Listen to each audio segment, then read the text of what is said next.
Welcome back, everyone. I'm Shortcut Sherry, and it's another Tip Tuesday. This Tuesday, I'm sharing another tip about Microsoft OneDrive.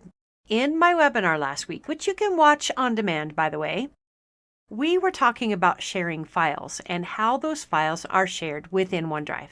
And I think this is a really good reminder when you share a file that there's different ways to actually share that file. So let's go there. I'm in OneDrive for Business, and if I wanted to share a file with one of my colleagues, I could select the file and click the Share button at the top. This is how most people share a file, and they don't think anything about it. So I'm going to send this to Patty.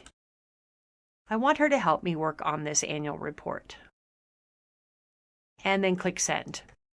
Very simple process sharing the file. What people don't tend to look at is how that file is being shared by default. Let's look at that again with another file.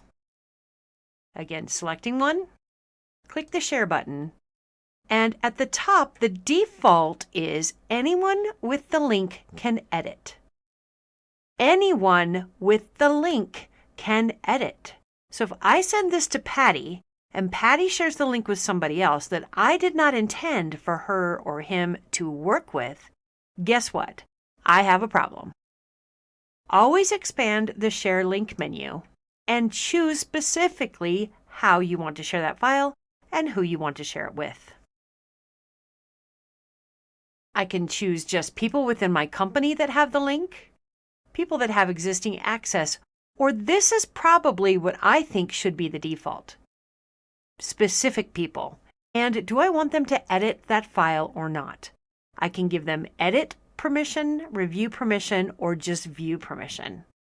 This gives me control over who works with my file and who has access to it.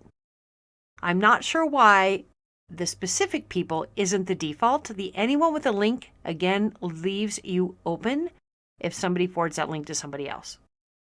That's my tip for this week. I hope you found it helpful. I'll be back next week with another great tip. In the meantime, check out these great events that we have coming up. And until next time, I'm Shortcut Sherry, and it's my job to make your job easier.